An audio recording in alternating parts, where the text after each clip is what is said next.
Welcome to Cellar Door Skeptics. Thank you all so much for joining us tonight.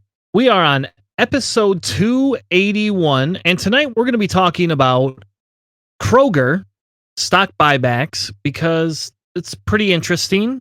They had some underground crap going on where they're screwing people over. We are also going to be talking about the new Delta variant a little bit, and we have a answering conservative question segment where we're going to be having a conversation about hobbies and socialism and do they get squashed. Without further ado, let me bring in my co-hosts, Buddy the Lumberjack and Hanna the Engineer. How are you doing tonight, sirs? I'm doing pretty good. I mean, just getting the week started is a pretty good weekend last weekend. I don't know. I'm just kind of in the middle of the summer. My garden is doing really good. I just been like happy and content. Lots of big green leaves and fruit, and pop a couple of tomatoes, little cherry tomatoes and stuff in when we walk through and stuff. I don't know. It's just I never thought the relaxation and comfort from like gardening would ever sink in, but dude, it's just after the grind, it's just chill. I mean, I do want to kill anything that goes anywhere near it, bugs and things that start eating my leaves. Like I turn into a genocidal maniac.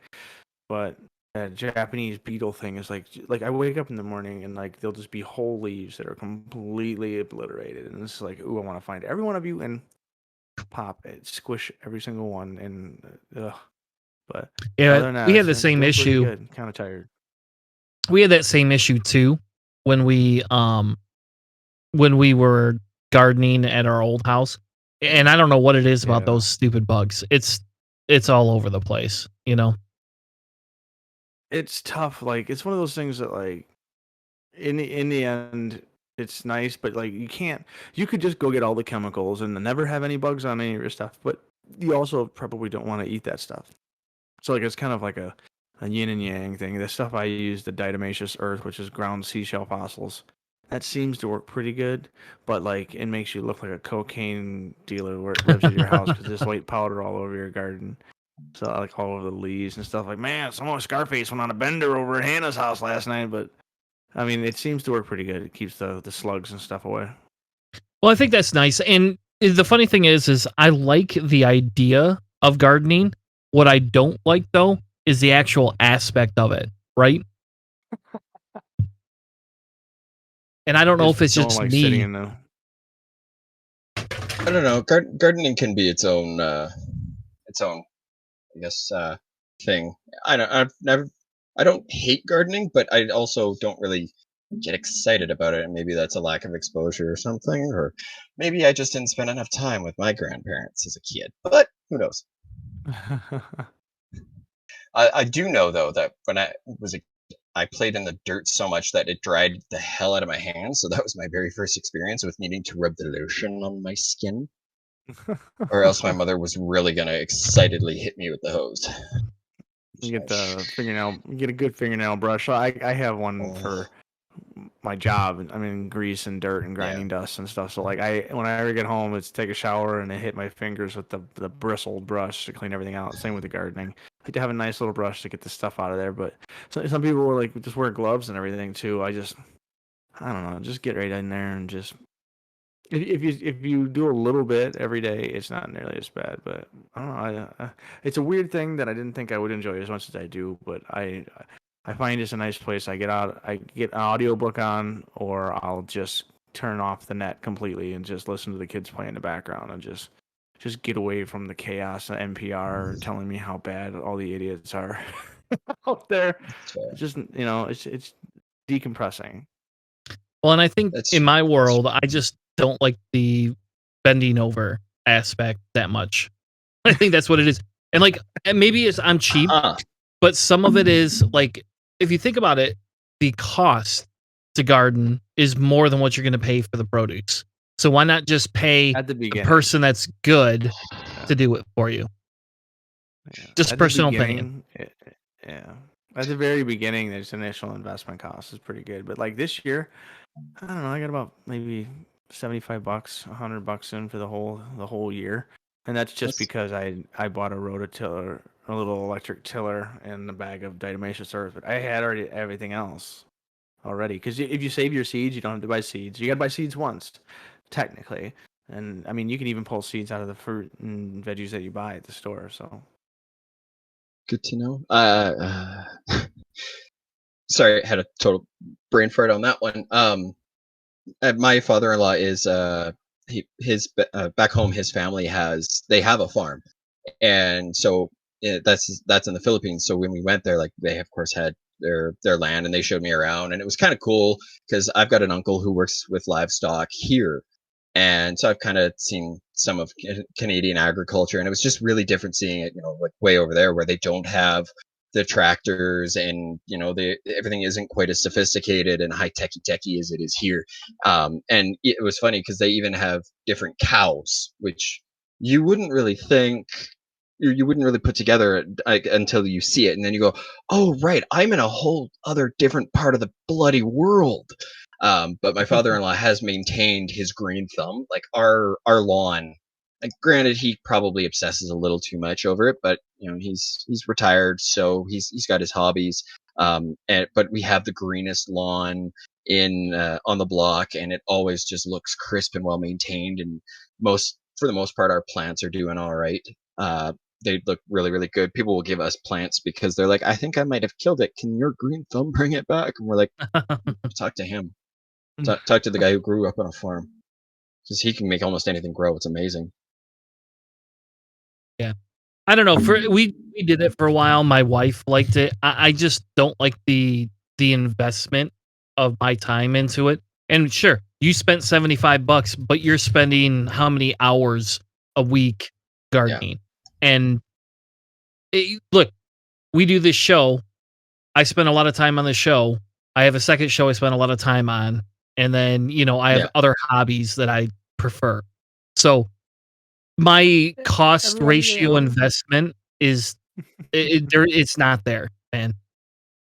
Well, my kids are young enough that they only get a little bit of tablet time each day, so we're outside.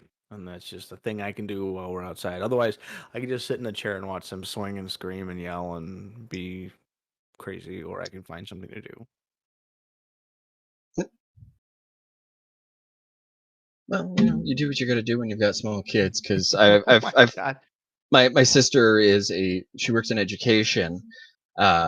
She's a teaching aide. She helps out more so with the kids with special needs, and so she of course has the summers off. And her husband is finally back to work, so she's been spending a lot of time. And I've been getting a lot of the pictures and videos on Snapchat from my sister, and there are days where I just see the look on her face, and she's just like, kids, stop screaming." And it's so funny because, Hannah, there have been times where you've posted pictures of your oldest, and I've been like, "Oh, look, Addie is so cute because that's my niece." And then I go, "Nope, that's not my niece. That's not my family," because she's a little redhead herself. And it's almost like you kidnapped my niece, or my sister kidnapped your daughter. My daughter is a Disney princess. It's troubling. I think it's going to be expensive. That's basically what I see in my future. It's not that expensive. They grow out of some of that phase. I mean, my kids were obsessed with that for a long time too. And we bought all the outfits. They did all the things. We didn't go to Disney World, but we did all the other things. I mean, I've seen. No, I didn't want a second mortgage. No, we've seen Disney on Ice like 3 or 4 times. So, I mean, but that's like $80 to $100, and you can get nosebleed seats if you'd rather for like $50 at the Van Andel. So, I mean, we've done all those things. So, it's not as expensive as you think it is, and the probability they outgrow it pretty quickly. I mean, my second to youngest is going to be 13 in 2 months, and my youngest is 10. And my youngest plays board games with me, which is kind of an investment. When she finds something she really likes, you got to buy all the stuff for it. But I no longer have to buy Disney Princess stuff. And we spent money on an iPad once. I've only bought an iPad for her once, plus the repair. Other than that, like we put those super special cases that all the kids hate on them. But ever since I bought the new case, they haven't broke it. So, well, sometimes you got to do what you got to do to protect an investment. Yeah, I would agree with that. And when you got kids, you really can't be too careful. At least not for as far as protecting your shit. Yeah. Yeah. No, and I agree with you on that one. So I think your kids will grow out of some of that, but I just find so for example, this week, well, we had a death in the family this week, so I spent time dealing with that. But, we found Friday we had time to watch movies because the kids went to grandma's house, and then, then Saturday was go, go, go, go, go. We had to get the kids for grandma's house. Then we went over to go swimming, and then we were going to go to the beach, but the beach had a hazard warning, and then it hailed. And, then we went back in the pool, and then Sunday was a Bacteria birthday growing party. in the lake again? Huh? Was bacteria growing on the lake again? No, it was because of whatever storm was coming through. Like the waves were record high, and you can go, but I'm not super strong swimmer. I could swim if you threw me out, but I'm not like the best swimmer. So to try to chase two kids down that might get too far out, it's too risky. If the wife and I both went, it's a little bit different, but even then, it's still a little risky. So we choose to when I not was do in high that. school, it was like 10 foot. When I was in high school, I remember Lake Michigan had like 10-foot waves. Were they that big? Oh, Yeah, they were like 8 or 9 foot, something like that. It was a big Yeah. hazard red flag warning. We had kids that were like they found there was like an old surfboard like in the attic that had been there for like 20 years. So they were like, well, I don't know what we do, and they just went out and they were just like everybody just took a couple turns on it. So they were surfing on Lake Michigan, and which is just insane. You never But, hear I that, remember yeah. a couple of big storms. Yeah, the storms are getting wilder and crazier. I don't know. We'll see if it's just weather or if it's something that sticks around for a little while. All right. Well, we're not going to get into the climate change debate tonight, though that probably could be done. We could do that, but probably not tonight. And we're gonna let's talk about the Delta variant. I guess let's start there. I think that's a good starting point. It's more of just kind of an update that we had going around for everybody, and I think it's fun to talk about these things. I guess. Well, I mean, you used his word "fun," but I do not think it means what you think it means.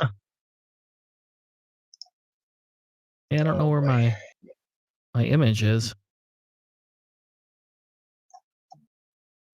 Anyway, so the article we want to bring up is from the Yale Medicine blog, and essentially it's 5 things to know about the Delta variant. So I don't know. Why don't the two of you rehash? What do you guys know about the Delta variant? It came after Alpha and Beta. Okay. Yeah. It's no what I've heard so far. It is slightly more transmissible, but there, to my understanding, anyways, it does not appear to kind of nullify the vaccination, which is a good thing. I hope that's true. So, and looking at just because my page opened up and I read that's kind of the first headline. I'm right. It is a little bit more contagious, but I won't read any further. But they're not sure about how like deadly or anything like that. Or at least I don't appear to know. So all I know for sure is that it's more contagious. Hanna? Yeah, it's the strain that originated, at least was first detected in India. So like when we talk about the idea of herd immunity and all of those kinds of things, like part of the reason why all of the like attempts to try to minimize the intensity of the spread is to keep these kinds of variants from occurring, because if you give them enough places to replicate and have a good solid base of people who are getting sick over and over and over again, these new things these new variants pop up. And so like the idea of evolution is that if you create an environment and enough generations of a particular bug or virus or whatever pop up, that's where these new variants are coming from. And so India was just on fire with this stuff not too long ago because there were enough people, there wasn't enough vaccinations, The entire world wasn't distributing it equally, and so that was what came out. And so that's this new little guy that's got a couple of different keys that are able to get into all the locks in our side of our cells, and that's basically the issue. It is more transmissible, but I haven't heard anything about a more deadly, a higher death rate or fatality rate. So I just know that that's one of the things. Is like this thing is really quickly spreading, even with the vaccinations, because it's a little more transmissible. Yep. So he said, yeah, that's essentially what they're saying is the most unique thing about this is how fast it spreads, right? So Delta is more contagious than every other virus strain that we've had for COVID so far. Mhm. It is made up of more than 20% of the cases in the US currently. So it is growing, and since July, it has become over 80% of the cases. So it's the variant is becoming a growing concern amongst So the in world. 1 month, it went from 20% to 80%. Yes. That's cooking, man. Yes. So, and that's a positive and a negative, right? The positive is we're seeing the old virus die out and the new one join us. So now it gives us a new challenge to fight it. Now, and I will tell you that. So, for example, my hobby is X-wing miniatures game, right? And they had a tournament this weekend, and they did not require masks, but they highly recommended them. And if you looked around the auditorium, over 70% of the people were wearing masks. And this is in Texas. So, now, this is a 150 person tournament inside of one of those massive auditoriums that has other tournaments going on inside of it as well. So there's at least 10 other games playing at the same time, or different types of games, plus all the people playing. So the game I would have gone to would have been 150 people, plus, judges and things. So you're up to 280, or I'm sorry, 180, roughly. And then if you think about it, you have all these other games. So you're probably got 2,000 people in that auditorium at one time. But they highly recommended people wear masks. It was a thing, and like in our community, the people that were putting that event on were pretty pushy about saying, hey, we don't care that you're vaccinated.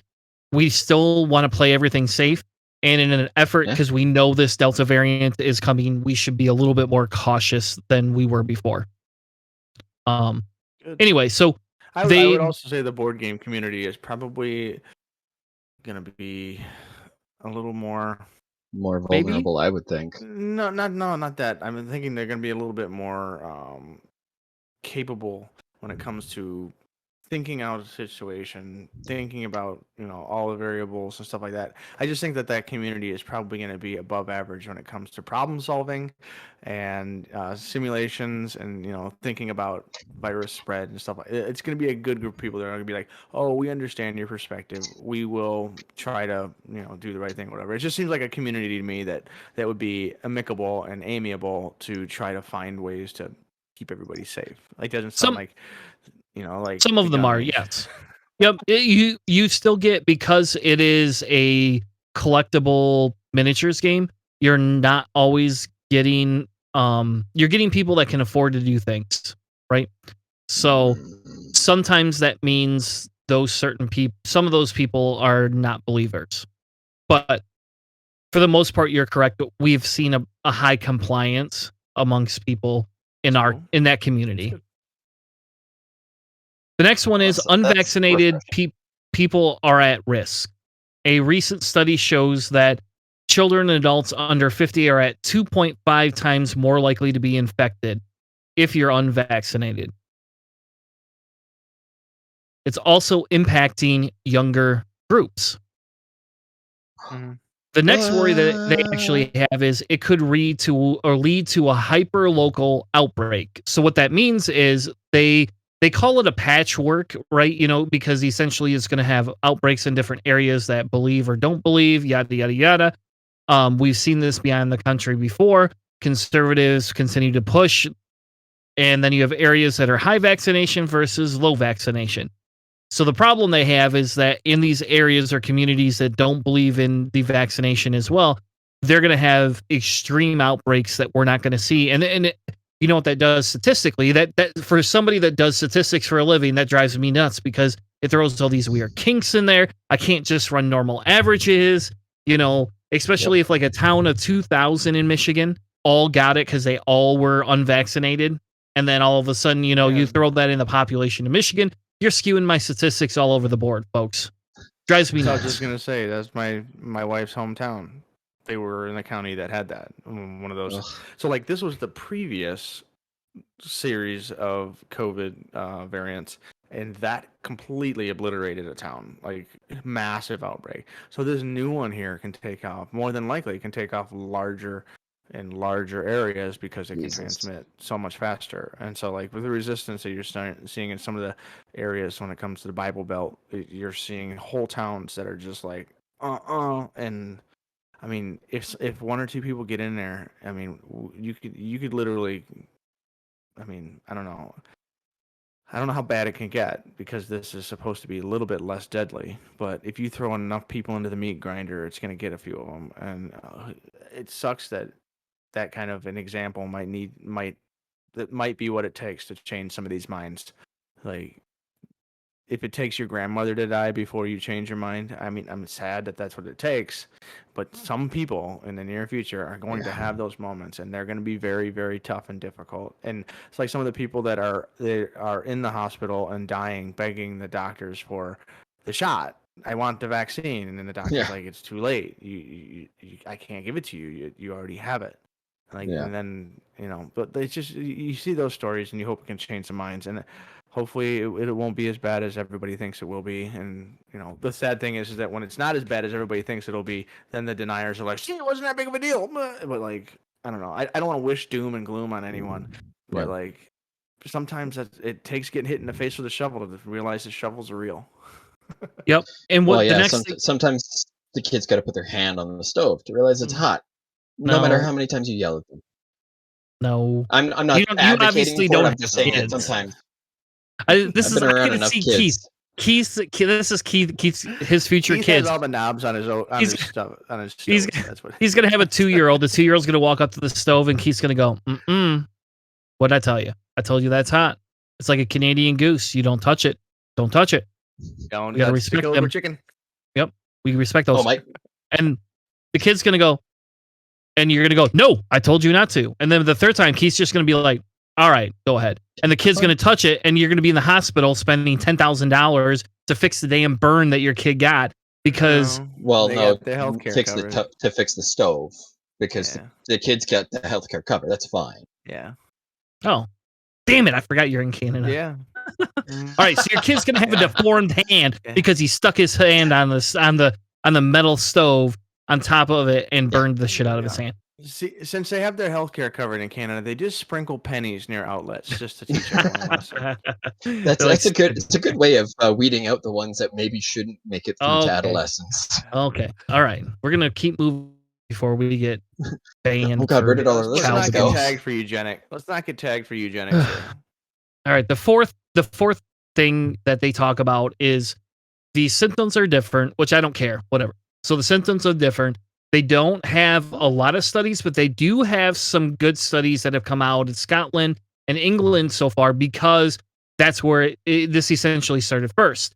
And what they are saying is that for people that are vaccinated, you are 88% effective against symptomatic disease and 96% effective against hospitalization. So, there is actual studies that are showing vaccinated people are not going to be very sick from this, which is huge, right? Because I was worried I was going to have to get another shot, here this month or next month. That's what I was worried about, is that they're going to tell us we're going to need more shots, which is fine. I'll take them because I got to get my flu shot anyway here soon. It's about that time of the year to get your damn flu shot. So. It is. Yeah, there's going to be boosters more than likely. If this is going to be, that's another thing is that if we can knock this thing down so that it's not so prevalent with these vaccines, that we can keep the mutation rate low. And if we keep the mutation rate low, there'll be less variants that we have to constantly keep boosting for and keep setting up for and keep adjusting for. Like if we can keep this thing strangled, starve the cold, right? And it's just one of those things where if we could just reduce it so that it's not in bodies and replicating and mutating, then we can reduce the potential that we'll need to do one new one every year. Maybe you can get a couple years out of a shot, or whatever, depending on how long the antibodies work and last. So there's a whole bunch of really good science that's coming out. That's one of the things that they've said with all of the original vaccines. All the new variants that come out. The vaccinations still protect, and they still keep people from going to the hospital. And so like I thought it was I saw something online. It's like for 100,000 people, I think it's 100 will possibly go to or will consistently like get a full on COVID, and then one out of 100,000 goes to the hospital with like severe was a number that I had seen recently. Like, but it's in the end, if you have vaccinations, you can get it. You can get it, and you can spread it around a little bit. Yeah. But it won't be that bad. And then you can potentially the possibility that you'll go to the hospital is way lower. And so, like, I mean, And those are still good numbers. and that's kind of what the they're thing saying that here. frustrates me, because a lot of the time or at least where I live anyways, I still hear dumbasses say, well, if I got the vaccine, then Why why do can I I have still to wear get a it? mask? And it's like, because a vaccine doesn't mean you won't get COVID. It means your body's better able to handle it. That's what a vaccine is. Making your body better able to handle it will reduce potential for long-term harm, will reduce mortality rates, and reduce the likelihood of you spreading it to anybody else. It may not necessarily kill these things, but guess what? If you do this and 90% of other people do this, maybe 95% of other people do this, then the 5% of people who don't do this, who are either immune compromised or are really just that ignorant to science, they're going to be protected by the herd, because nobody is really giving this thing a living pool in order to reproduce out of. Like, it's not a Mm-hmm. reproducing population. It's kind of how we were able to get measles almost gone until all of a sudden Jenny McCarthy and Andrew Wakefield and all that really threw that wrench into the works, and we're like, but autism's is just the worst thing that your kid could have ever, and vaccines will totally give your kid the autisms. And not only is that just flagrantly not true, but it's also set us back in terms of what we've accomplished, and now we're running the risk of seeing worse things. It's kind of like the whole antibiotic resistant bacterium that we're seeing, because people don't follow instructions, or people are too reliant on antibiotics, and instead of handling them properly, now we've got this thing where suddenly um, we've got bacteria that we can't really treat anymore. We have to find novel ways, which, don't get me wrong, I've heard some of the novel treatments that they're looking at for antibiotic resistant bacteria, and that's great. But we shouldn't have to be worrying about that, because we should hear, oh, this vaccine will make it so we can have a better chance against these things that killed our grandparents and our grandparents' parents and their friends and family too. And oh my God, suddenly the world could be a better place. But no, we failed a pandemic on easy mode. Actually, it wasn't even easy mode, it was novice. This is the tutorial for how to handle a pandemic, and we failed. Yeah, and that comes from the country that has better healthcare than America. There you go. Look at them apples. They like them apples, Will. Applesauce, bitch. As we wrap this portion up, the thing I warn about is the CDC is on the verge of deciding whether they're going to go back to mask mandates or not. So Yeah. it's and in my world, that's fine, right? Do what you got to do. You want us to wear masks again because you feel that's going to be the safest way. All right, works for me. And I'll tell you, I've got the worst is no, I'm not going to do it at home. No, I mean, you can work from home. I can't, so I got to wear that dang thing. Yeah. Well, I got to go out in public more than you do. So, you go to work, but I have a million other things that we do. We still have the kids' dance shit that we have to deal with all the time. Plus, I have a family that lives in town, unfortunately, with me, where yours does not. And we have that. Then on top of that, I have my personal stuff. And guess what? I just booked a bunch of concerts for the fall because I thought that get canceled. they're all going to get canceled. It sucks. Last year I had like $350 wrapped up in concerts for the whole year that all got repositioned. And then this year they repositioned all but one of them. And then new ones have popped up. And now I'm a little more scared that that's going to happen. And it's funny because my buddy and I were debating this, and he's like, well, the reason I got a vaccine is so I don't have to wear a mask anymore. I'm like, I did too, but I'm probably going to wear a mask when I go to these concerts. Like, I'm just probably going to do it because not that I don't trust anybody else. It's just that I liked not getting sick, right? I did like that. I did like not getting the flu. The only issue I had was I had an infection. I had a sinus infection that was like horrific. I don't know if you all remember that, but that was back in December. It was so bad. We had to cancel like 2 shows because I couldn't talk. I couldn't do anything. And that was just because the doctor, you couldn't go see a doctor. So you know how hard it is to diagnose a sinus infection. They thought I had COVID. And so I went and got a COVID test and I didn't have COVID. Anyway. Oh, I do remember that. But yeah, people ask me because I still wear my mask. Like I go to the, oh God, now we got the Rockstar Hanna coming out. Like I go to the store, even at work, I'm still wearing my mask. Like, granted, not when I'm sitting at my desk or I'm puttering around the office. I won't, because it's, that to me doesn't really need to be because I'm already around these people, and taking it off just at my desk, which is in an open concept area, is kind of redundant. But I also will randomly put it on as I'm getting out of my car because I also am like, hey, we got this variant going around here. There's a chance this virus is going to make a comeback, and I don't want to get out of the habit again because it was a bitch to learn this habit the first time. If I maintain it, it's a good habit. And honestly, it's not that big of an inconvenience if you get down to it. I mean, unfortunately, Tanner, you did have to deal with the inconvenience, but you're not sitting there turning into some giant child over the fact that you had to deal with this. You're going, well, no, I'm still going to wear masks because I think it's a good idea. And it's the simplest thing you can do to give a damn about somebody else. Well, think of it this way too. 95-degree heat, 100% humidity all summer long, like wet and sticking to your face when you breathe. Like, but at least you got the baby face going on. You got to do it. At least you have a baby face. I always think of it this way, Keith, too. Is like, so we just said I have 88% chance against actual symptomatic issues. Yeah. That 12%, when I go to a large crowd, not being able to get that 12% chance to not get sick, that's pretty bitching to me. Like I think I'm gonna take that because I really don't like being sick, and you can ask my wife. I am not a fun person when I'm sick. I'm pretty bad. When I get the flu or whatever the hell you call it when you vomit and shit your guts out.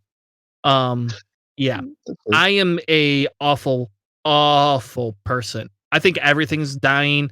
I don't understand what's happening in the world. I don't know where I am. I basically think everybody should avoid me and get away from me, and then I can't do anything myself, and like I don't want to make dinner. Somebody make dinner for me. I can't figure out how to use my phone to order dinner on DoorDash. Somebody do that. See, I'm the exact opposite. I hate being sick because I hate having to have people take care of me, and I hate feeling like I'm being limited. Like I would work to the bone just because I just did not like the fact that I was sick. Even as a kid, I hated admitting that I was sick. And I loved being sick when I was a kid because it was video game time. I didn't really have video games, but I had. Remember, he's from socialist country, and they didn't have video games like we did. Yeah, we only got those in '95. No, they all have to go to the plant and make widgets. Yeah. No, I like lately, like I get a flu every 2 or 3 years, and that's it. Thankfully, like I'm really fortunate in that my immune system is still pretty good about kicking things off. But when I get the flu nowadays, it's just like the most violent thing ever. And like, if there's nothing in my stomach and I'm just dry heaving, I am literally screaming. Like there was one night my mother-in-law came, that she threw open the bathroom door because she thought I was dying, and she's like, "Oh my God, are you okay? Are you okay?" And I'm like, "Yeah, no, there's just nothing in my stomach, and my stomach's like trying to get things out of there." You're a noisy puker, huh? Oh, it's the heaving. So mine. It's so gross. Well, I don't know if it's weirder or not. I make no sound. All you hear is just stuff landing in the toilet water. All right, okay, we're gonna move. We're moving on because otherwise I'm gonna make things land in the toilet. I don't know. Let's move to our conservative questions.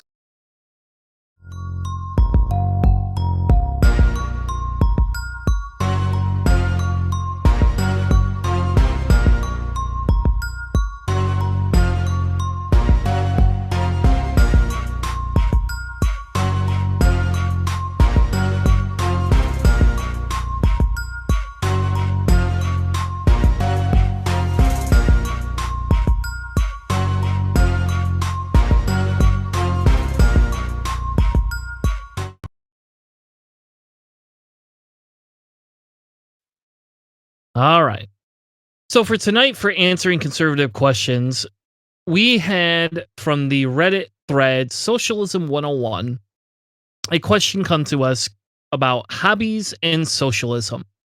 So here's essentially what the question got asked.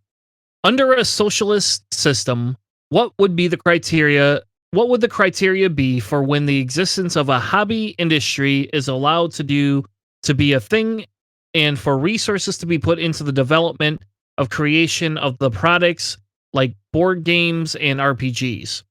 Their concern is that once we have communism, that my hobbies will no longer exist. I am a lifelong TTRPG player, and having to be able to give up that would hurt a lot. I understand, however, that many do not share that way, and the manpower and resources that industry uses may need to be used to help other people. Would we still be able to have hobbies under communism? No, Oh, comrade, jeez. because all hobbies are from motherland. I don't know. Is Who that wants to take is the that first what it stab at is? this one? Who wants to stab? You?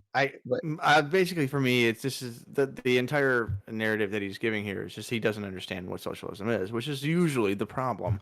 Is they flip socialism and communism around, and essentially communism itself is essentially the root of the word community communism. Everyone shares everything, and that's way more of a literal state of nature. It is way more flat and non-tiered system. And then socialism itself has as many flavors as Baskin Robbins.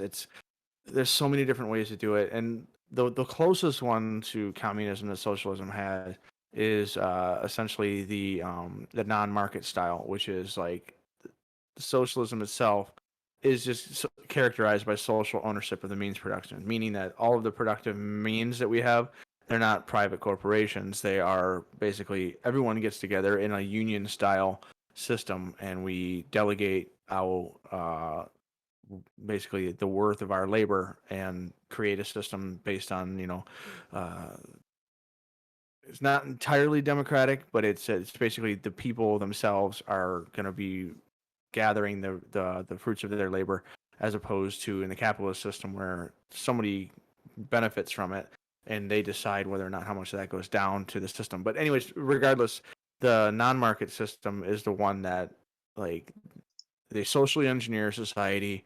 They pick the things that we're doing as far as the means of production, the most important things for maintaining, sustaining the society and the quality of life of the state. That doesn't include essentially hobbies. That doesn't include, what you do for your own personal happiness and freedom, because that's where people also make a mistake in confusing communism and socialism. Is they automatically assume both of those things are authoritarian regimes, which they are not, if done properly. The problem is that a lot of times the people who want to create a top-down system, they'll use something like this to get people involved, and then they actually they don't install actual socialist states. They create a top-down state where the state owns the means of production, but it also owns everything else, and everyone else is not benefiting from their own labor. And so like this person is mixing all of those things together. Yes, you can have hobbies. Yes, you can have all of those things, and what most people would like, and most people in the democratic socialist um, movement in the United States want something that has a market socialism. Essentially, there's a market, but it's not completely and totally run away like the capitalist society that we have now is. So like it's kind of blending it and giving people way more control over the most important things in our society, which then would be taken care of through voting and stuff like that. So like, but those are only for the most important parts of our society, not the basics for your free time and things that you would do. So like you can have all of those things under most versions of socialism. There's no restriction to stop that. Fair enough. Keith?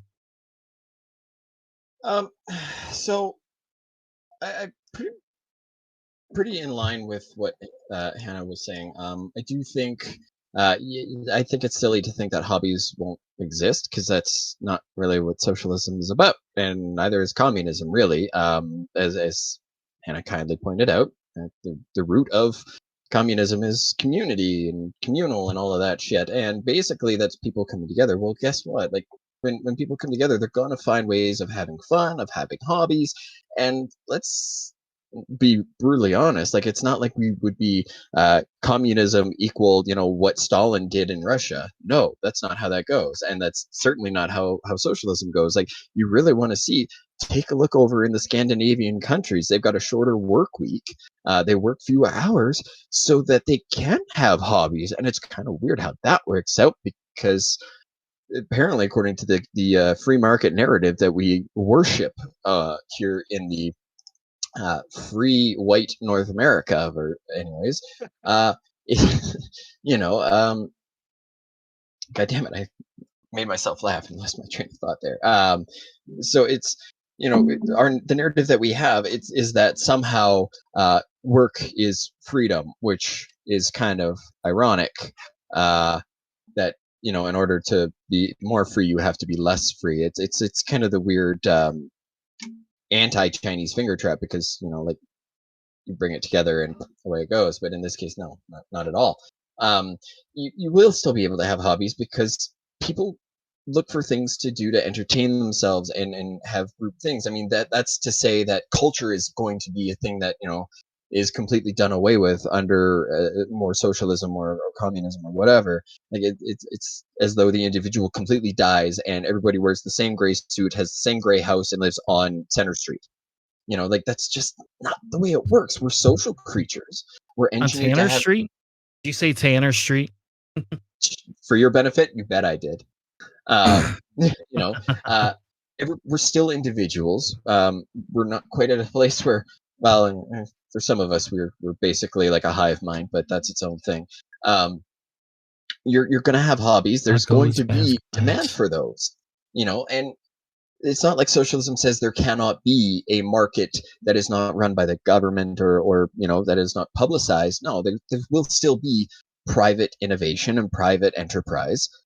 It's just not a requirement for having a life where you have healthcare, where you have food in front of you. Like just because we live in a society that's more collectivist does not mean the individual dies, disappears, or whatever. And if you want a perfect fucking example, take a look over at Asia where they have more collectivist societies. They work hard and then they play even fucking harder. Like I recognize that this is probably something of a stereotype, but Asian culture, people who come from an Asian culture, they tend to do things a lot more intensely than the average person. Like they get so much more involved. And yes, I realize exactly how that sounds, and I'm sorry that it sounds that way because it's definitely not what I'm trying to say. It's just you work hard, and then when you're not have to be at work because you've got it all done, you can take that energy that would be focused on work and you can focus it on your own passions. You can focus on more of what makes you the individual that you are. So no, you're helping build a community, but within the community are individuals. There will be hobbies. There will be TTRPGs. Don't you worry, my fuzzy little man peach. Oh, come on. Let's not make fun of those people. Who knows? Maybe you are one of them. All right. Mean people.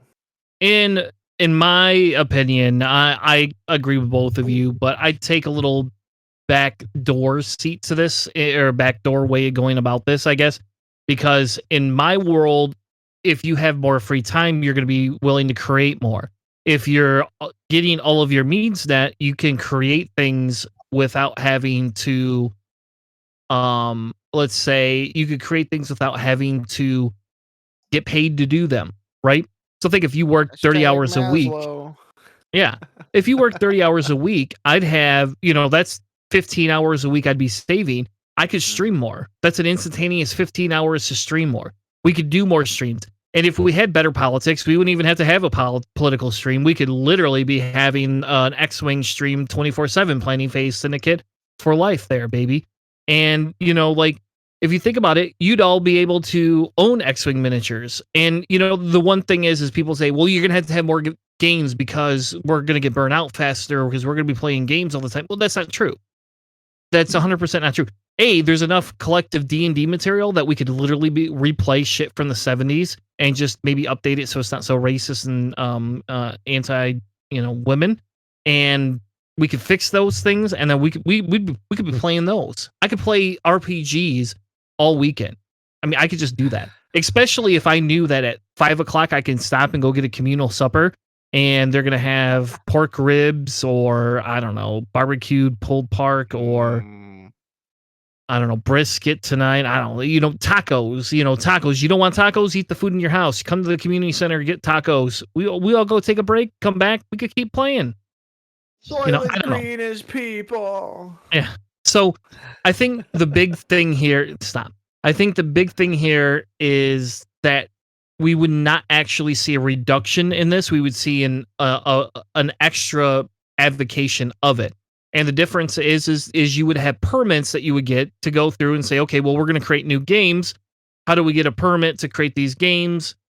The difference would be is you would probably squash a little bit of the creativity. That is true, because everybody, like Hanna could have an idea for a board game, and if mine's better than Hanna's, no offense, if mine gets voted higher, fuck Hanna's idea, and it's going to take 20 years to produce, where mine might take 2 months, So there will be a little bit of issues with that aspect of it, but you're not going to get stopped from doing it. And total communism doesn't mean we live without any cash or any other, ability to flow.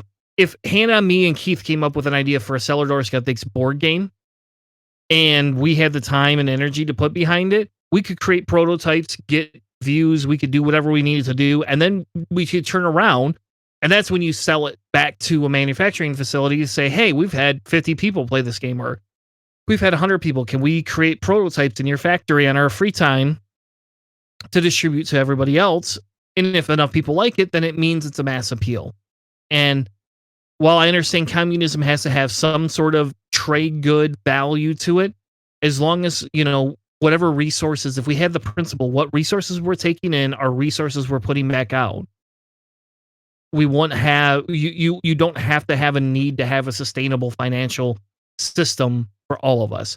It does it within itself. And again, going back to my X-Wing miniatures game, I own at least 3 ships of every main ship, period. In a community-based setting where I had 100 to 200 people coming together to play this 2-3 times a week, I don't need that many things because other people have them.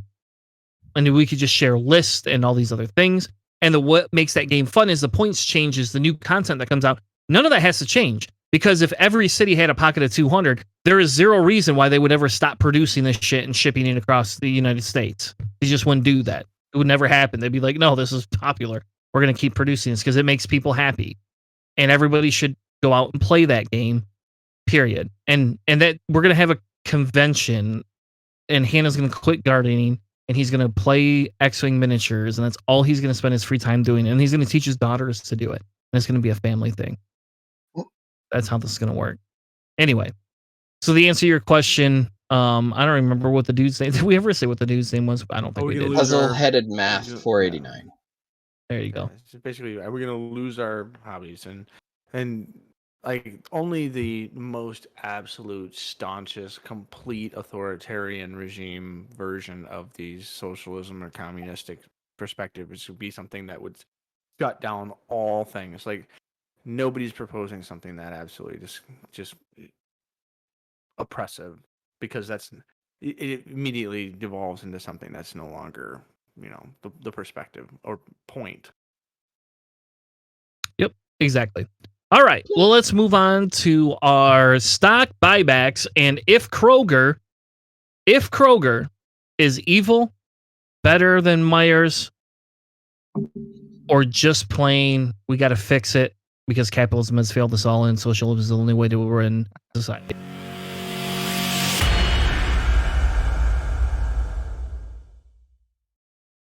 That's okay. All right. So let's bring up the screen here. Oh, I got to drag it over a little bit. You all can't see it. Oh. Guess I got to bring it down so you can see our faces. Or not. Maybe not. Oh, some days I tell you, some days. What about All these right. days? So, Kroger closed grocery stores rather than giving workers a $4 raise. Now it's padding stockholders' profit or pocketbooks with $1 billion in stock buybacks. So Hanna brought this up, and I will tell you right away, there might be some contention amongst the hosts of the show because we're going to find out, because they've also given raises, I found out, too, in some of their other stores. So let's give a little history, and then let's actually go define what a stock buyback is and actually talk about it. Because I'll be honest, like you hear about these things, but they don't concern me because I never get anything out of them. So I must have good stocks because nobody buys my stocks back ever. So in February, the Insider wrote about a national grocery chain called Kroger's, which ironically, when I lived in Ohio, didn't serve alcohol, and they were a shitty grocery store because they didn't serve alcohol. When I moved to Michigan, you could just get it anywhere, and Ohio's stupid and you can't. But Yes.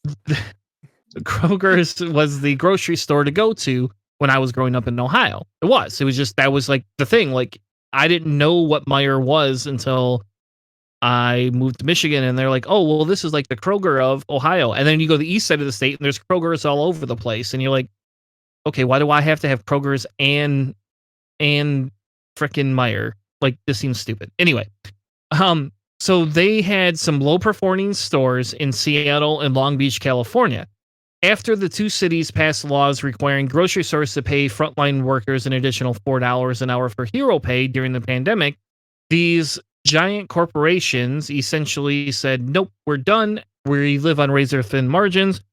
We're not going to make any money. We're going to close these shops down. So they made a big deal about closing these stores. And they had numerous news stories that came out about these closures back in February. And for the most part, we're not going to go through the comments. I don't care. Like, I don't care what people's comments are for this. But essentially, people are trying to back them up, saying money doesn't grow on trees. What's going on? This and that. So before we get into what the rest of the article claims, let's talk about stock buybacks real quick, because I think that's important to understand what it is. So we're going to let Hanna go ahead and tell us, what is a stock buyback?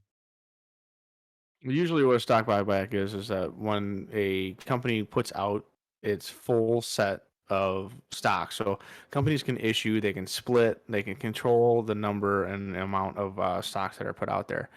When they decide they want to buy back their own stocks, essentially it would be like the United States. We put out $100 billion in debt, and we're going to buy our own debt back, essentially remove the debt from the money that we put out there. We're removing that from the marketplace. And in so far doing, you reduce the amount of money in the marketplace.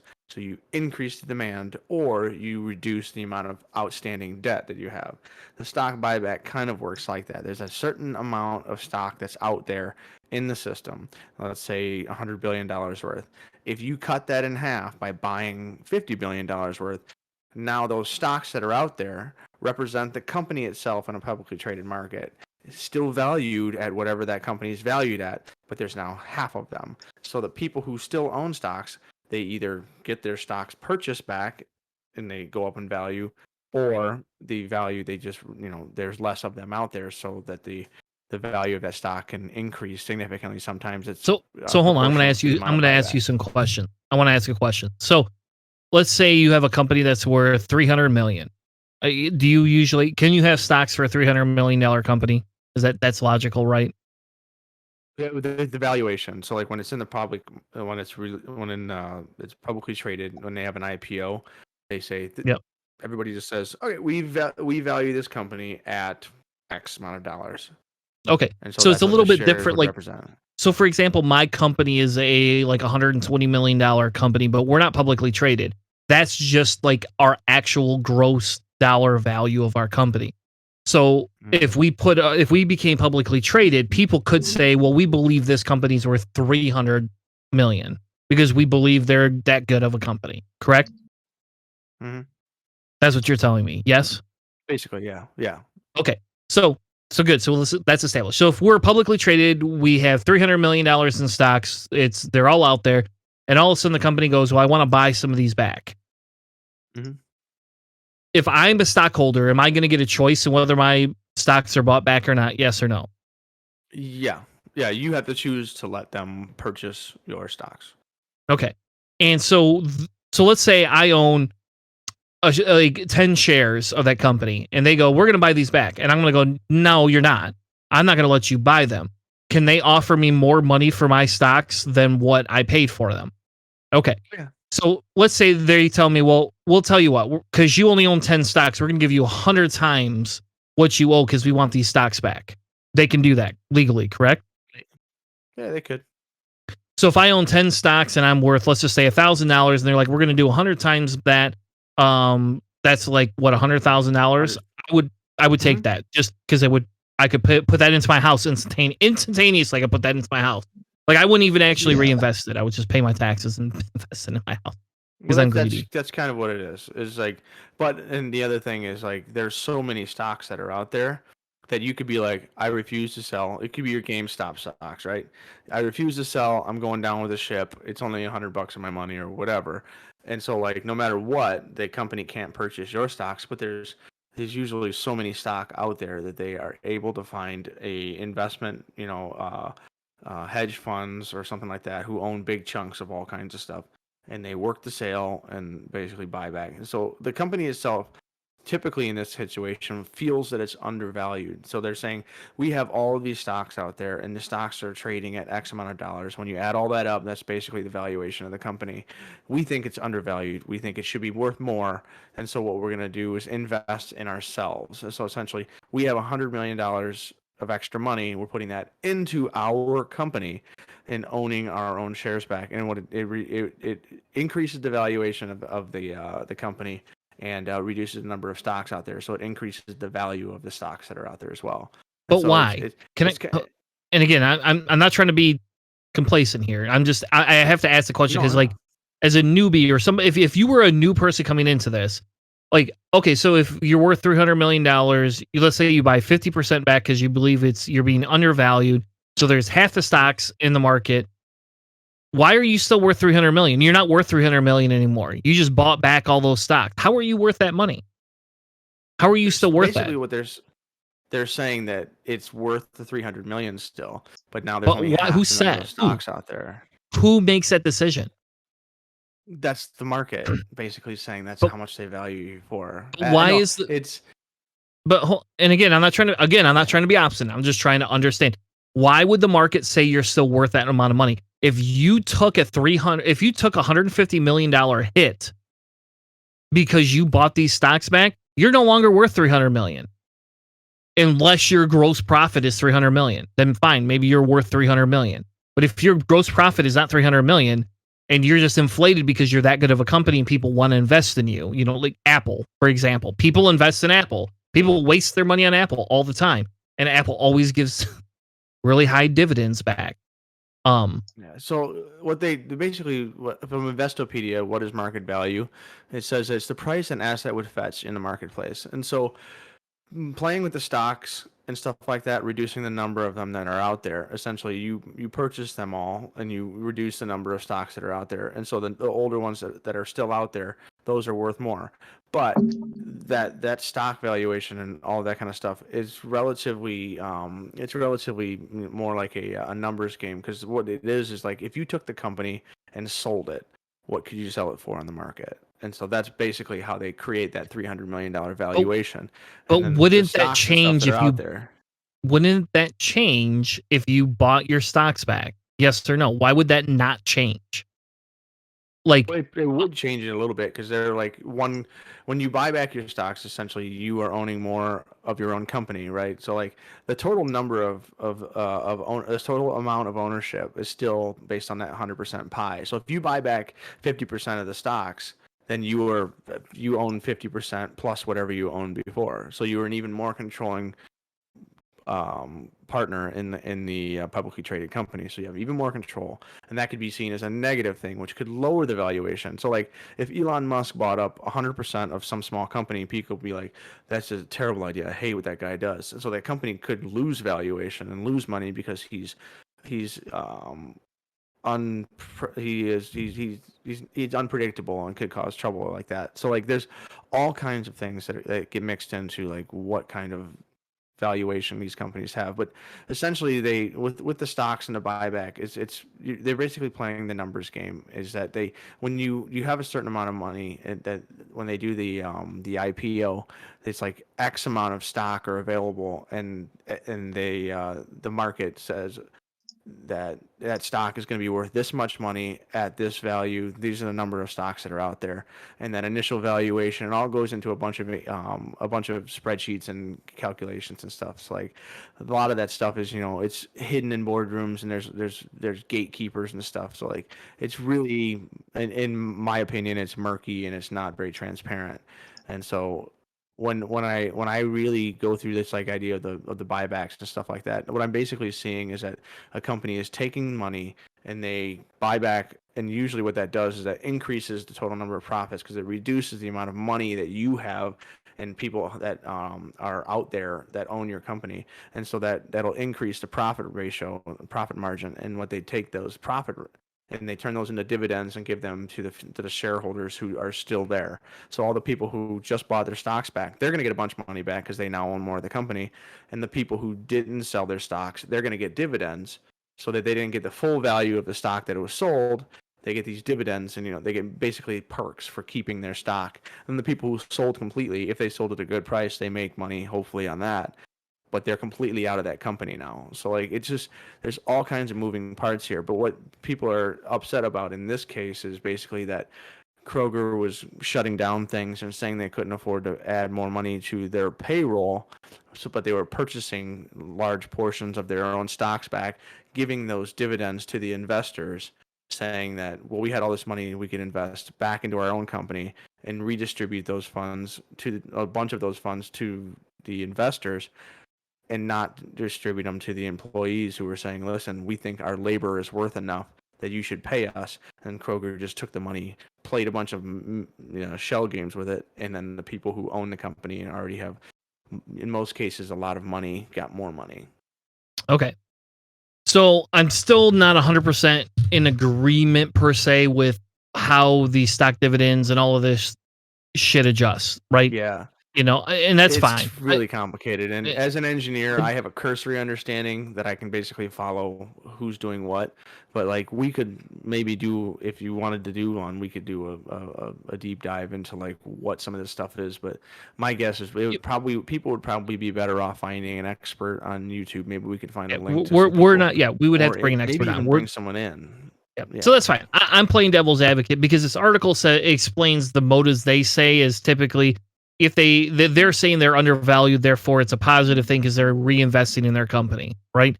And so on a corporate management, and I guess I'm gonna play devil's advocate tonight. I guess that's gonna be me. So Keith cannot be the devil tonight. It'll be me. So man, I brought my horns and everything. The difference though is, okay, so fine, let's move past what these are, what it is, right? What after buyback? I mean, they have a whole cash board and everything to this, and some of it is this right here. It's your tax benefit, and that's why, right? So this is step A that a company gets when they buy back because of what happens with the capital gains tax rate, what happens with your income tax rate. All these different things. This is a problem in and of itself. So this is problem one. And I wish I had a whiteboard. I could draw this on there for you. Like, I feel like I could be that financial guy on Fox News right now. Like, if I had a whiteboard over here, I could just be like, step one is this. The touch screen. Oh my God. TVs now. Oh, I like whiteboards better. I don't care. I like my whiteboard. You know what? The only positive thing about having to go into work is I get a whiteboard I can use. And my company bought these like super ass fancy whiteboards and put them up in our corporate office to look fancy. And I love whiteboards. So when we have meetings, I have a little one on my desk that I scribble on all the time. I purposely asked not to have to run the computer aspect of the meeting, just because I like to walk around and draw on the whiteboard. that's Chris. That's Chris. All hands day 101. That's me. There's Tanner. Yep, that's 100%. And people bitch about it. And like when we went to online like meetings, I didn't have a whiteboard. And when I figured out how to use a Zoom whiteboard, everybody's like, "What are you doing? You're not drawing very good." And then so I bought this little touchpad thingy for my Mac specifically so I could draw. Like that's what I did. Anyway, now I'm tangenting. So again, we'll move past all of that, right? Because the idea here is the reason they're having an issue is because of the pure fact that they're having Kroger's taking their money and not giving the pay to workers, but giving it back to stockholders. Now, I'm going to challenge you, and this is a challenge, because as somebody that has to work on some sort of business aspect, and I have to, like, my job is to do these type of things and find savings and better ways to do things that either make my company more money or save our clients money. This is something that would be a typical thing, right? So a stock buyback would be, if I was in that industry, would be something I would have to be recommending. Now, again, I work in logistics, so what I recommend is a lot different. But we talk about consolidation programs. We talk about, container sharing. We talk about, warehouse usage, extending lead times, that type of a thing. That's what I do. And all of those things are not usually beneficial for your on-the-floor worker, because your on-the-floor worker, if they have just-in-time parts, they're basically working to build on demand.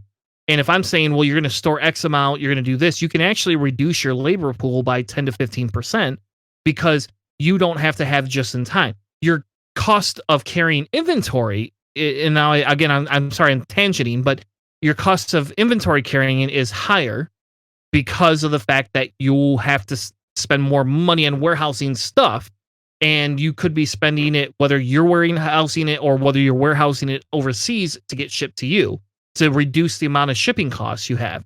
But that's my job. So in this aspect, and this is just me saying, okay, if I'm Kroger and I'm saying, well, in California and in Seattle, they created these laws. I'm on a 2% margin as it is. You're right. I could refunnel this money, but what gain am I going to get out of it as a corporation? There is no actual reason for me to keep this business afloat on this specific market because it's not benefiting me. I'm better off going into Alabama. I'm better off going into Ohio and saying, oh, well, their minimum wage is $9.75. My $4 an hour increase there is going to go 3 to 4 times farther than me to walk in California and go, well, they're already making $18 an hour. I got to now pay them $4 an hour. Because if I have a corporate tax rate here or a corporate tax rate here, am I going to ever see that benefit? So as a corporation on a financial side of things, because of this, I get why this is horrible. 100% don't disagree with you. But you tell me now, how do I go back to a capitalist organization and have a conversation with them when their whole goal is to make money and our whole system is set up for this? How do I go back to them and say, okay, well, we want you to reinvest that $4 an hour in your employees and keep these stores open, and we understand that your margin is going to go from 2% down to negative 1%. You're going to lose money here because of this. Tell me how I can sell that to somebody. Logically, what's the answer? Because to me, if I'm that corporation and it's a free will country, I'm going to shut them down. Like there's not a repercussion, whether there should be or not. There is not a repercussion for this. And then on top of there not being a repercussion, it's not fiscally sound to continue to do that. No, part of it is just the idea that all of the things that you mentioned there is that we don't see a profit margin in the area, therefore it just cut your losses and move on. Well, it's been proven in areas where you pay the employees better, you increase in if you increase competition and make areas better, it's going to increase the buying and spending power of the middle class in the area and the lower middle class and the lower class. And they're going to spend more money. And they're going to build things up. It's just whether or not your company has the capability in the process and the deep pockets in certain other areas to redistribute money into those other communities that are not there currently and profitable at the time. So like the idea that these companies are essentially just trying to extract value out of an area, and as soon as they're done and it's no longer viable, they're up and out, which is one of our problems that we all have with capitalism.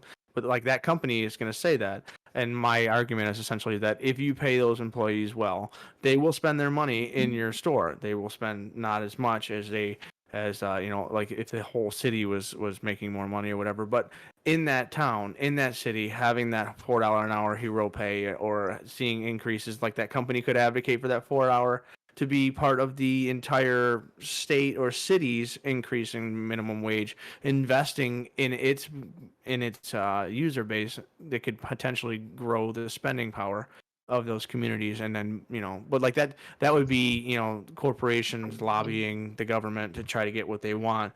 Oh wait, they already do that. They just don't lobby for the spending power and growth of the middle class. They lobby for short-term perks and growth. So this company is obviously making the kind of decision a capitalist profit-sucking company was going to do.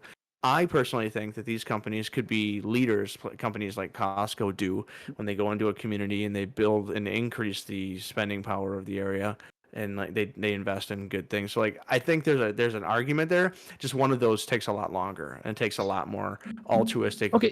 So community hold on. building. And I don't know Kroger would ever do that. So okay. So fine. So that's your argument back. But the question, okay. yeah, okay, yep, all right, thank you. Now the question becomes, that sounds so condescending when I say it compared to when they say it out loud, Kenny. All right. That's okay. So I get the logic. I get your point. I get the view, what you're talking about, right? Mhm. And so your argument is well, we got to change capitalism. Well, we're here. We're going to sit here and rally against all these corporations that are doing it. The difference is, what are the studies that demonstrate? And now I guess I'm putting you on the spot, and that's not fair. Maybe that's next week. So Hannah's next week, your goal is to come back with the studies that actually demonstrate when a corporation actually invests in a community that they reap the benefits, even if it's a long-term benefit versus a short-term benefit. Because this is where I would argue that the issue actually comes into is there is not studies that show that, right? And capitalism doesn't care about long-term benefits. Now, we could fix that. That's a fixable problem. And you and I both know that if we had Bernie in office, we would have a lot different of an attitude towards fixing these capitalistic problems than we currently do. The problem becomes, and again, the article here from Market Watch, they made $1 billion, their $1 billion program.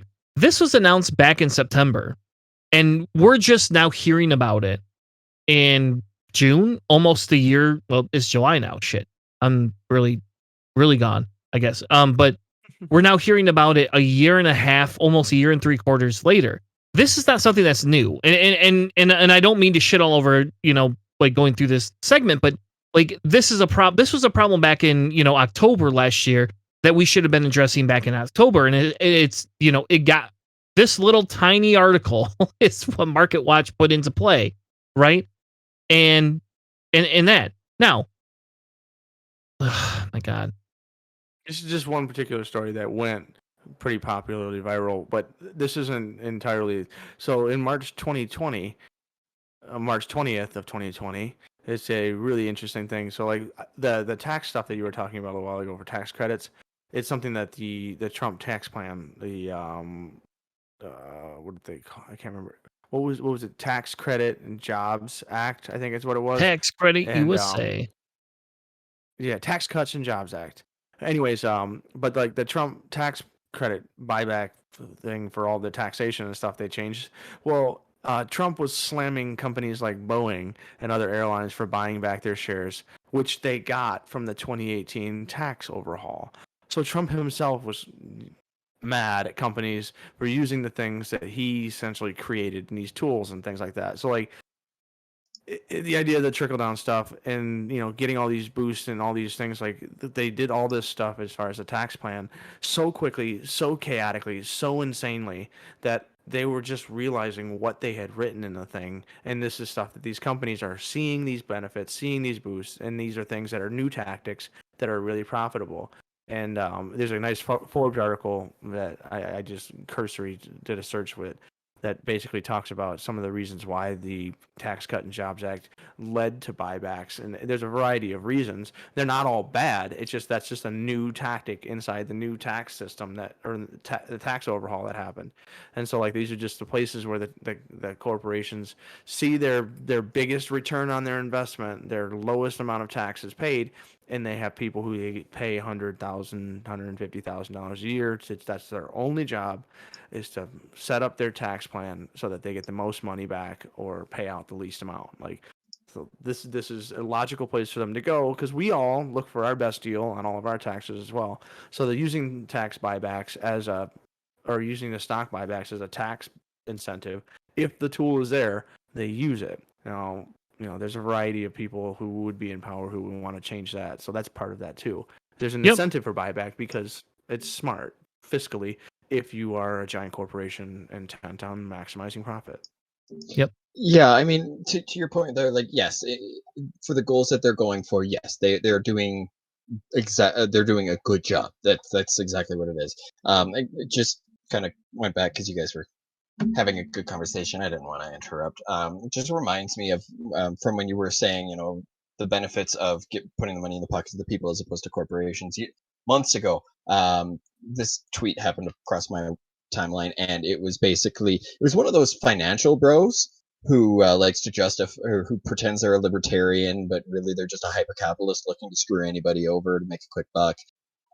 You see a lot of them in MLMs or in like entrepreneurial circles, and they're really annoying and almost insufferable. Really, they're very up their own ass. They basically stemmed from like the red pillars almost, and talking about how you give a poor person $600 and they'll have spent it within a week, but if you give a rich person $600, they'll have reinvested it and it'll have grown to 3,000. Blah blah blah blah blah is what they were saying.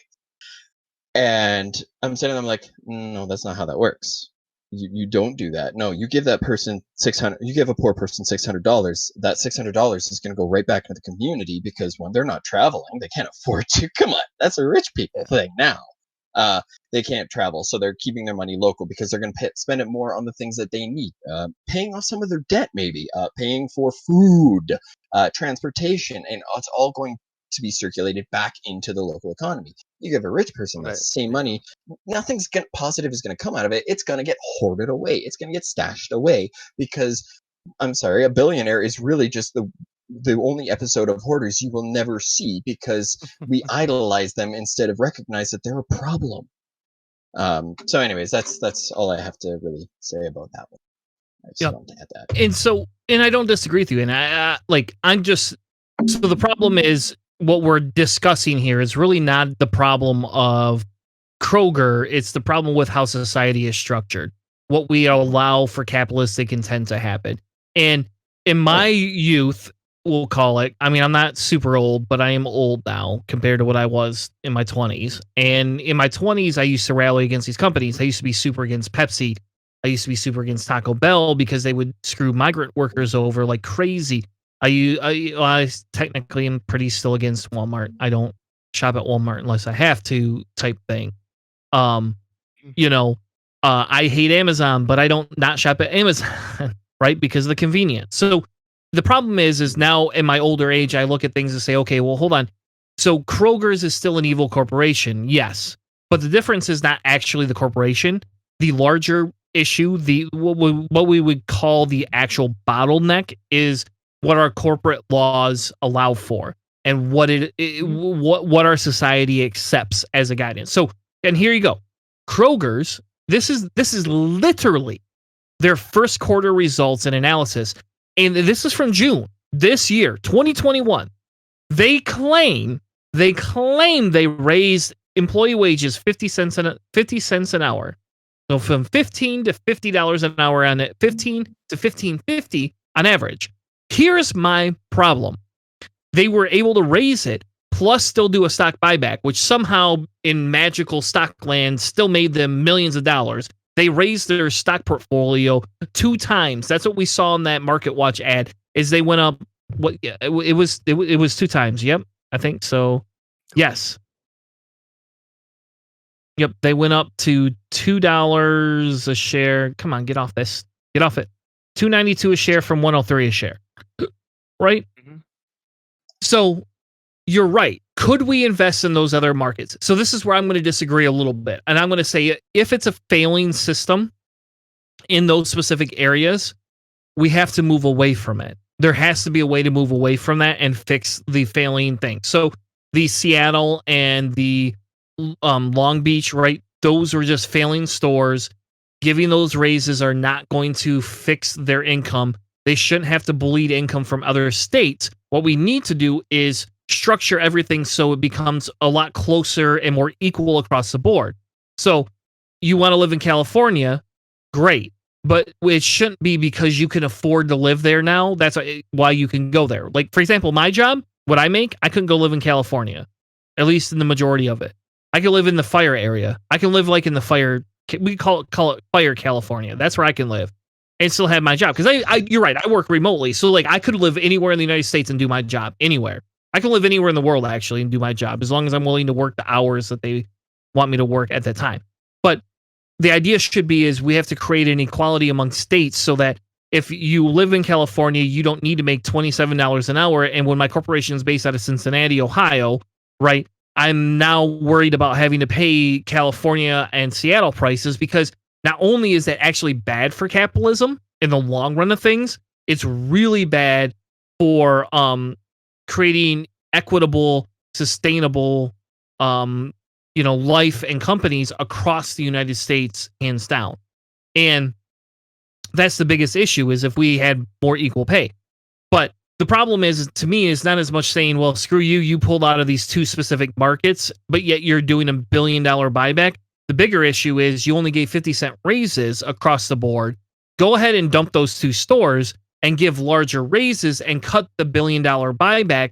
Or instead of giving your stock investors that return, they should be taxed for their return, and then those taxes given back to the communities that you're not willing to give your wage increases to. I don't care what you want to do. Pick your poison, folks. I don't give a shit. But I will still disagree that taught me speak right there. I still disagree. If those stores are not viable in those areas, you got to stop. You cannot force a corporation to bleed money because that state has different laws. You need to create a more equitable state across the United States, which usually comes with more socialistic programs. I mean, Canada is actually kind of like a template for some of that. But you cannot expect these companies to just take losses.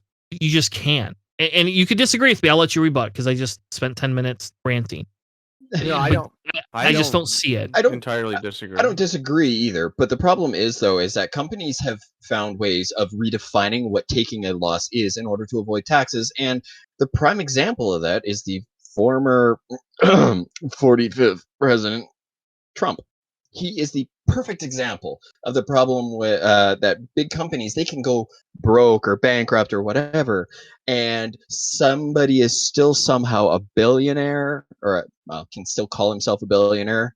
Whether he is or not, that's to be debated. But that's part of the problem is that some companies will deliberately set themselves up. I mean, take a look at what was it? What was the company? Was it NMAX? No, not NMAX. What the BP Amoco that had the oil spill? They got to claim the oil spill cleanup as a tax write-off. Yeah. Like, that's a fucking problem. Like, they caused that problem in the first place by cutting corners, and then by cleaning it up, they got to make themselves look better, and they got a nice little cut on their taxes for that year. And that's part of the problem is some companies, and this is more so bigger companies, have the ability to redefine what a loss is so they can avoid paying taxes, so they can get out of paying taxes, make themselves look worse, and yet somehow all their CEOs that give themselves great big multi-million-dollar bonuses at the end of the year and pats on the back and whatever. When Sears was being dissolved, all of a sudden these executives are going on these very lavish vacations. Well, but I thought the company was going broke. How can you afford this? Oh, that's right, because it didn't actually go broke. You just took all the money out of it and made it look like it was going broke, so you could just, walk away laughing with millions of dollars in your pockets. And that's it. To go back to your point about how it's not so much this isn't the problem. This is a symptom of the problem, really. It is what you were saying earlier, and that's pretty much exactly what's going on here. Is that there is a huge problem with the way we've structured society and the way we've obsessed over corporations providing gerbs, because somehow that's the most important thing ever. And so now we've got this system where billion-dollar companies can, say, oh, we're going broke. We can't afford to pay people a living wage. Meanwhile, behind closed doors, they're doing cocaine off a stripper's ass because that's only Wolf of managed to Wall close Street. down a few right stores. That's only Wolf of Wall Street. Quaaludes as well. I've never worked for a company where we did coke off strippers' asses, so. Or the NDA has told you you're not allowed to talk about it yet. Nope. It would. Look, I tell shit about things I shouldn't. Anyway, it's the symptom of the greater problem. And for me, in the end of it, it's this company itself, it did something that, if you look at it as a person who works for the company or grocery shops at the company, or just someone on the internet who looks and says, this company did this, then it did this, then it did this. And it's, in my opinion, it's a PR mistake. They basically made a series of decisions that makes it look like they devalue their employees and they fund their investors and they have extra money, yet they resist paying more and those kinds of things. I'm not saying that there needs to be legislation to force those companies to invest money into, not very profitable stores and all that kind of stuff. But I will say that if you gave those employees that $4 raise consistently, there's a good chance that underperforming store, now having motivated and well-financed and possibly funded less employees stressed, who can actually stay alive and maintain, quality of life. We talked about it earlier, that if you could work 30 hours a week instead of 40, and you'd be significantly happier. In some cases, they actually find the productivity increases. All of these kinds of things in this incredibly murky whatever scenario, there could be major benefits to some of those stores if they got that pay. They could have turned the store around. Who knows? But when we're looking at, for me, the entire thing is, I said essentially when I originally posted this, is that vote with your dollar. I personally have a major issue with what this company did. I don't think that these big buybacks, even though it's smart and pertinent, capitalistically speaking, and tax-based, I think it's a problem. And it's one of those things that if you say, I'm not going to vote with my dollar, I'm not going to go to these places, and you're going to say things online, like Yelp review them, that we can create, a social commentary that forces these companies to at least think about what they're going to do, or it'll become less transparent. They might just hide everything. But to create a shame culture where if you do something that's egregious, where you refuse to give people a raise, but then you have a huge stock buyback, and then you have all your CEOs that are super happy and clinking glasses, socially, that should be that's not very good. So that's kind of what it is. It's I don't like the system. I think the system needs to be changed. But also, I like the idea of just shaming some of these companies and say, I don't think this is a very good thing you did. It may be fine that you cut down those stores and those are just dead places. But also, you guys need to do a little bit more to try to make sure that your employees have, the most motivated workforces and that kind of stuff. And seeing people on top skimming big fat dividends and paying minimal capital gains on their investments, it doesn't look like the company cares about its labor. It looks like it cares about its owners, and that's part of the issue. So I just see it and I go, ugh. And I don't disagree with you, but I do. Okay, I do disagree with you. I do disagree. It's not a company that's not willing to pay. I think it's this is where I have a problem. Okay, this is the problem I have, and I guess I'm going to stand on a soapbox a little bit. I have a problem with that mentality specifically because of the fact that it's not that they're doing that. They are doing that, but it's not because of it. The causation doesn't lead to the correlation, Hannah. That's my problem with this. Is I don't disagree. Are they screwing their employees over? Yes, but it's not because they closed 2 fucking stores. That's inconsequential. That is literally irrelevant. You would be literally telling a business to say, screw you, you go lose money in these two markets to pay employees. That's not going to happen. That's not logical.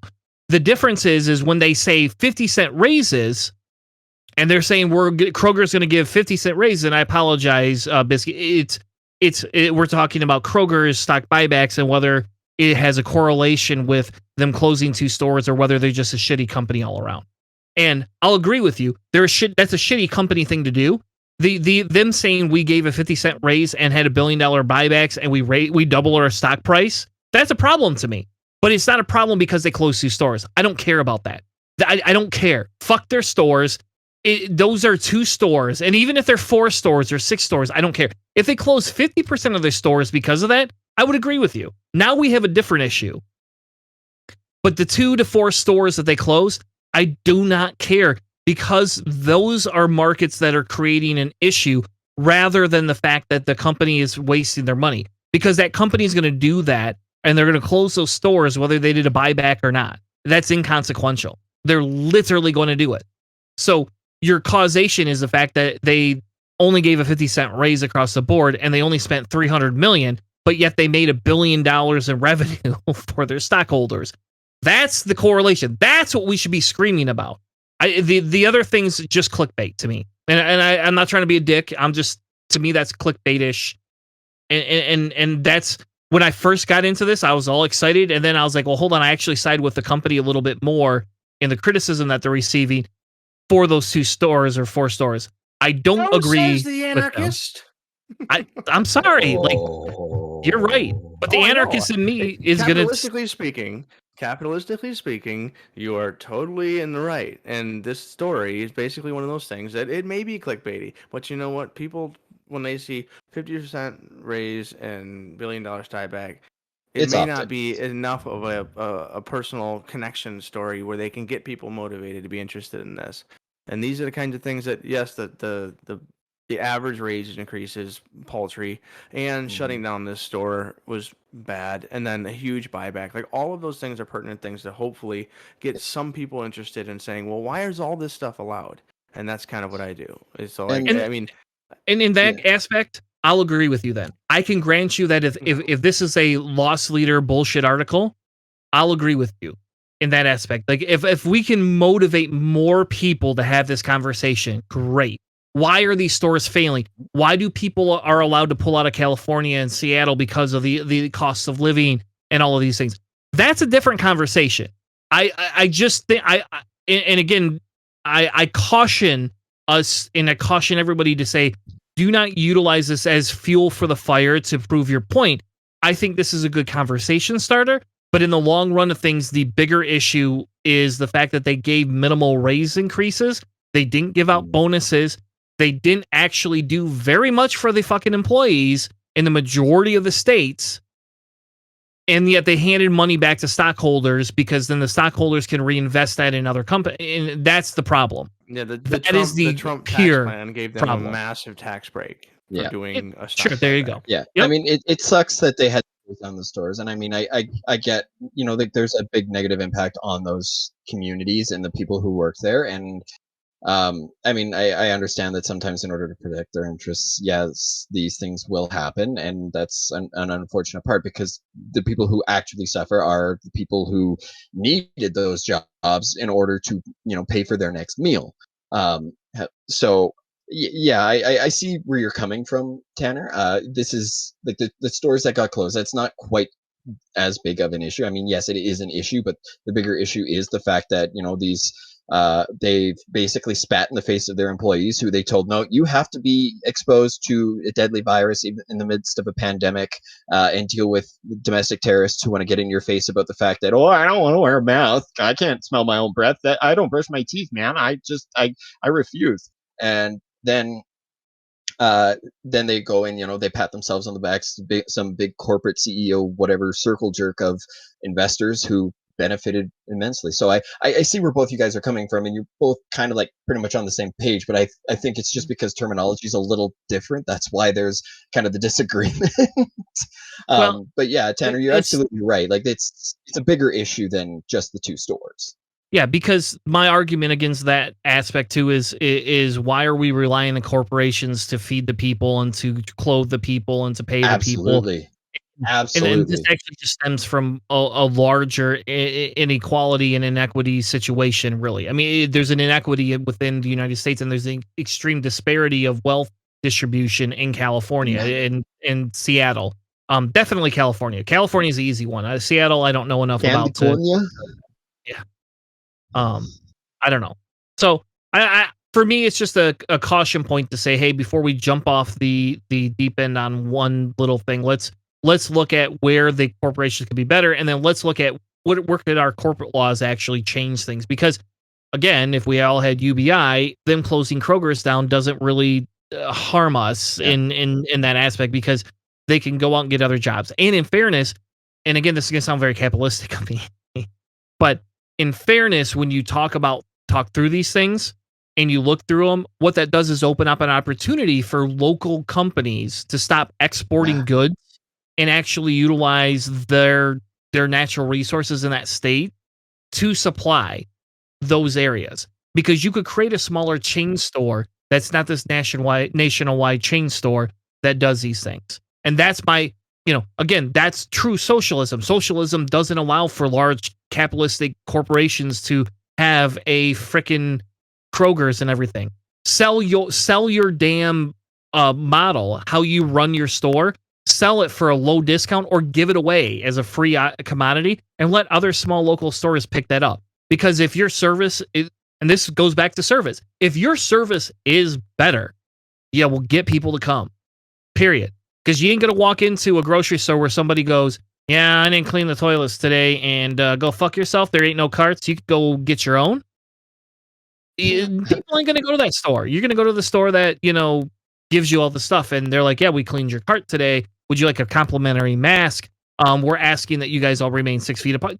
There's things that, okay, maybe it's a fantasy in my world, but because I hate people. But you get my point. So, buddy, check your Facebook messages too for me, because we're gonna move on to our Uh-oh. quick save segment, and we got Hanna up on deck here in just a second.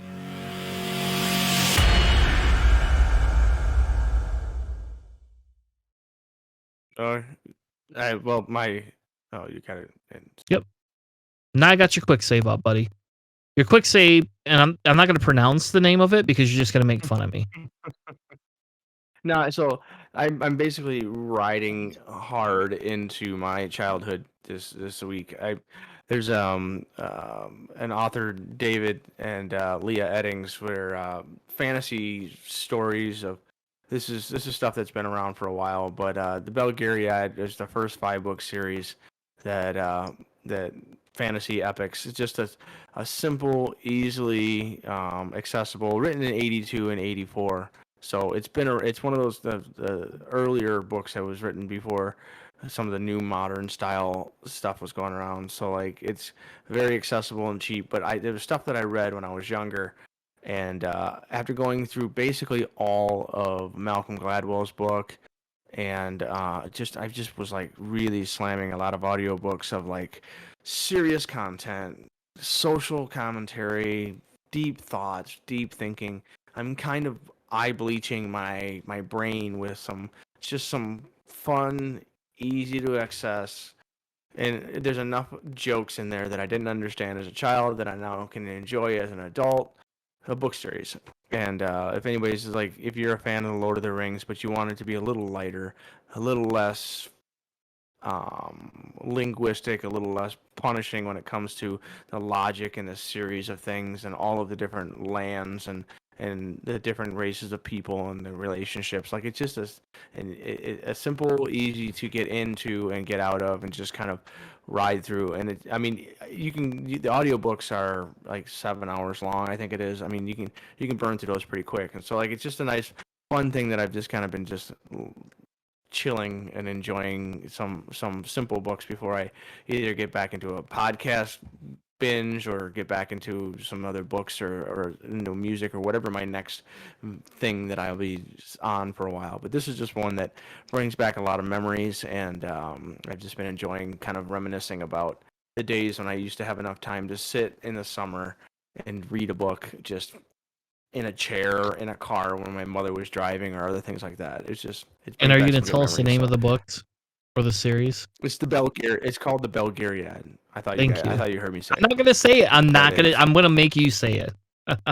No, yeah, it's the Belgariad. So the main character is Garian, and there's a particular type of sorcerer, and they get Bel added to the beginning of their name if they're male, or Pol if they're female. And so Belgarian is a young boy who basically learns that he has social or sorcery like powers, and he's the chosen one, and it's completely predictable. It's completely like there's the quest, and there's the thing, the relic or whatever, and then there's the party, and there's the old wise wizard, and like it's completely predictable, but it's simple and just one of those things that you can just kind of get in and out of, and it won't linger in your mind. You're just like, oh, that was nice. you know So that's kind of why I've been doing it, just enjoying that old series.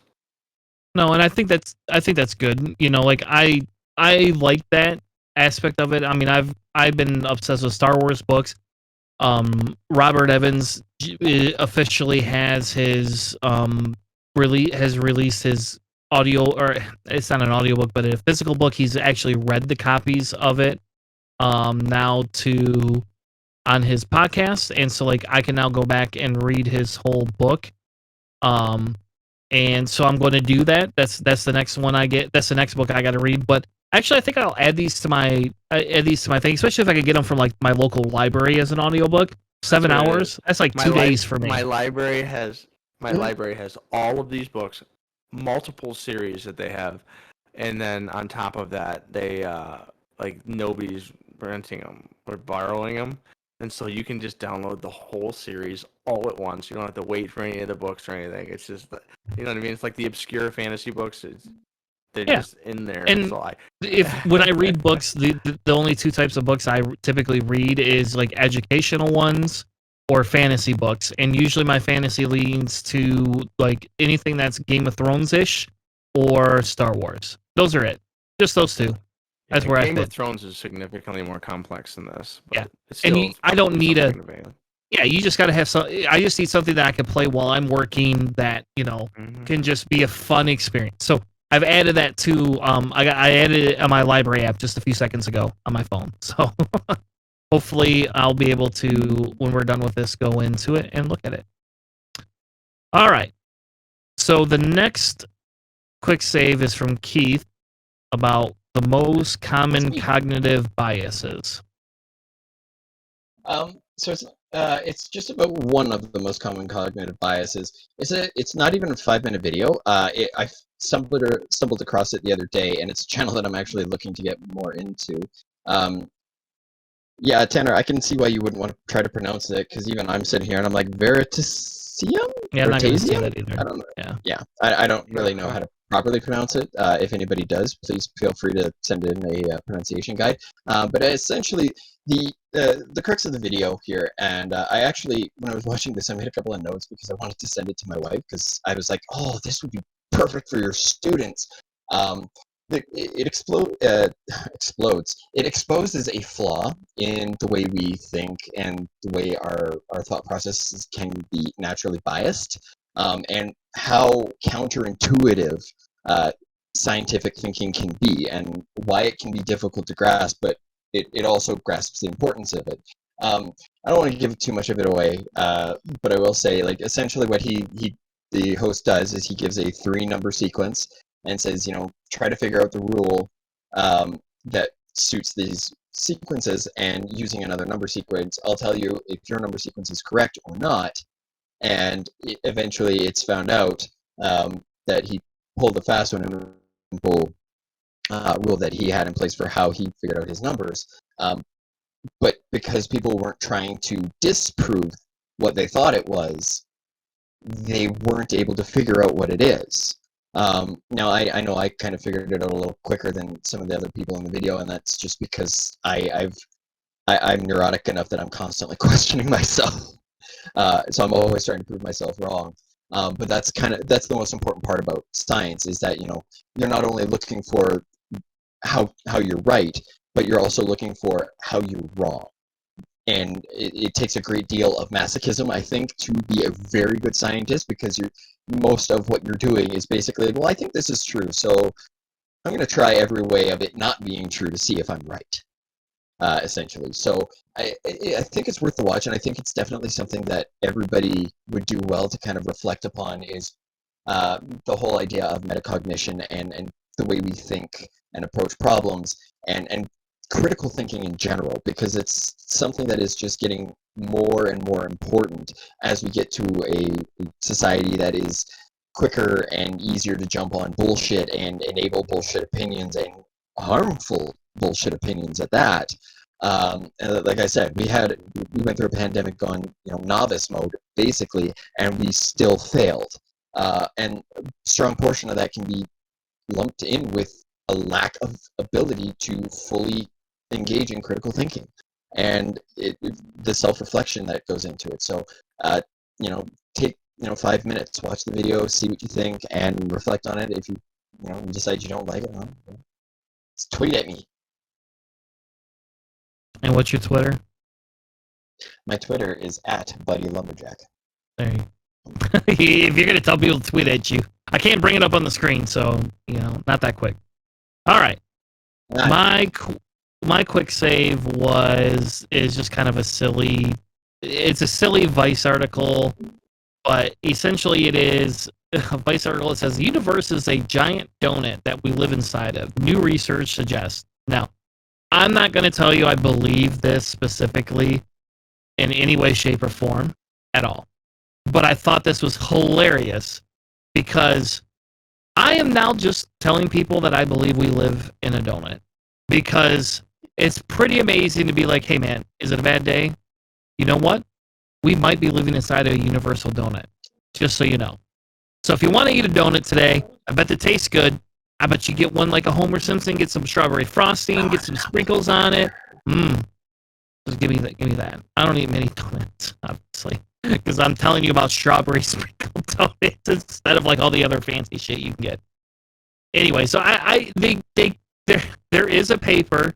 There is a paper where astrophysicists do claim that there is a probability that we're not living on this flat plane of the universe, that it is some sort of a circular shaped idea.